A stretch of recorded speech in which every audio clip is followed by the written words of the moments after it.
আমি ময়ের রান্নাঘর নিয়ে আবার আপনাদের সামনে হাজির হয়ে গেছি। আজকে আমি একটি তিতের রেসিপি আপনাদের সঙ্গে শেয়ার করব। এখন ভীষণ গরম পড়েছে, তিতে আর টক ছাড়া দুপুরের খাবার ভাবাই যায় না। আজকে যে জিনিসটা দিয়ে আমি রেসিপিটা বানাবো সেটা হয়তো আপনাদের অনেকের চেনা আবার অনেকের অজানা। রেসিপিটির নাম হলো জুথি ফুলের তিতে চচ্চড়ি। এই জুথি ফুলের তিতে চচ্চড়ি করতে লাগছে আমাদের জুথি ফুল, বেগুন ডুমো করে কেটে নিয়েছি, দুটি কাঁচা লঙ্কা নিয়েছি, আলু ভাজার মতো একটু মোটা করে কেটেছি, বড়ি, হলুদ, নুন আর ভাজার জন্য তেল। এই যে জুথি ফুলটা নিয়ে নিয়েছি, ফুলটা কিরকম দেখতে হয় দেখাচ্ছি। দেখুন, এইভাবে ডাঁটিটা পেছন দিকে ধরে এইভাবে আমি ফুলগুলোকে ছিঁড়ে নিয়েছি। এই জুথি ফুলটা অনেকেই হয়তো চেনেন, অনেকেই হয়তো চেনেন না। বাজারে যারা শাক, বিভিন্ন শাক বিক্রি করে আর কি, তাদের কাছে বললেই পাওয়া যায়। এমন কিছু না যে এটা দুর্লভ কিছু ব্যাপার যে এটা পাওয়া যাবে না, সেরকম কিছু না, বাজারে গেলেই পাওয়া যাবে। এটার একটা আশ্চর্য ব্যাপার হলো জুথি ফুলটা খেতে কিন্তু একটু হালকা তিতে। আর এই তিতে চচ্চড়ি যেমন আমরা নিম বেগুন ভাজি সেরকম ভাবেই এটা করব, কিন্তু যখন ভাত দিয়ে খাচ্ছি তখন তিতে লাগছে, খাওয়ার পরে যখন আমরা জল খাচ্ছি তখন কিন্তু মুখটা পুরো মিষ্টি হয়ে যাচ্ছে। তাই দুটো, তিতে আর মিষ্টি দুটো কাজই করে কিন্তু এই জুথি ফুল। আর এখন ভীষণ গরম পড়েছে, ফলে তিতেটা আর টক আমাদের দুপুরে খাবারে কিন্তু রাখা দরকার। তাহলে কথা না বাড়িয়ে শুরু করে দিই। ইন্ডাকশন অন করে দিলাম। এবার আমি প্যানে তেল দিয়ে দিচ্ছি, 2 চামচ মতো তেল দিলাম।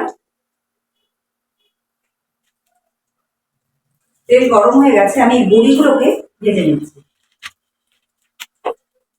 বড়িগুলো একটু লাল লাল করে ভেজে নিতে হবে। বড়িগুলো ভাজা হয়ে গেছে, আমি একটা বাটিতে তুলে নিচ্ছি।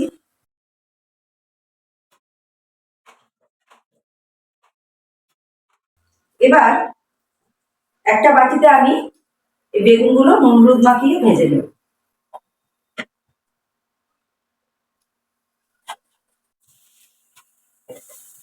বেগুনটাও ভাজা হয়ে গেছে, এবার তুলে নিচ্ছি। এবার এই আলু আর জুথি ফুল আমি একসাথে দিয়ে দেবো।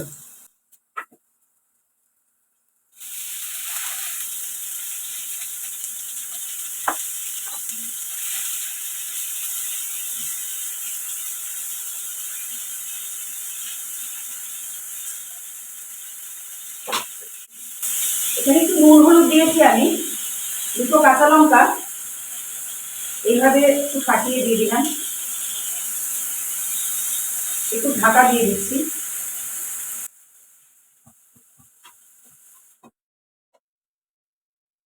আলুটা ভাজা ভাজা হয়ে গেছে, এবার আমি এই বড়ি আর বেগুনটা মিশিয়ে দিচ্ছি।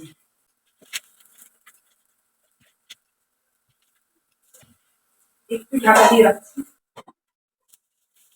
সব ভাজা হয়ে গেছে, ইন্ডাকশন অফ করে দিলাম। এবার আমি একটা প্লেটে নামিয়ে দিচ্ছি।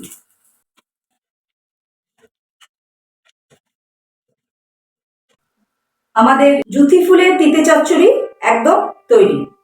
আপনারা তো বাড়িতে উচ্ছে, নিম পাতা এই তিতেগুলো খেয়েই থাকেন।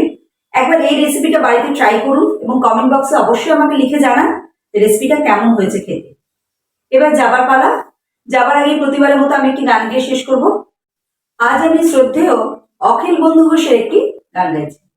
যেন কিছুই মনে করো না, কেউ যদি কিছু বলে যেন কিছুই মনে করো না, কেউ যদি কিছু বলে কত কি যে সয়ে যেতে হয়, ভালোবাসা হলে যেন কিছুই মনে করো না, কেউ যদি কিছু বলে কত কি যে সয়ে যেতে হয়, ভালোবাসা হলে যেন কিছুই মনে করো না, কেউ যদি কিছু বলে।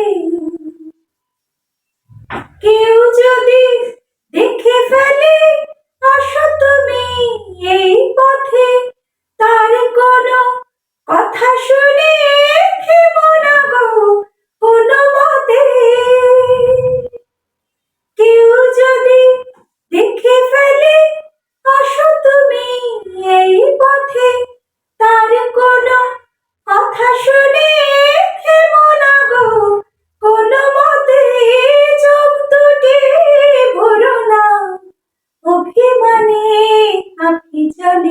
যেন কিছুই মনে করো না।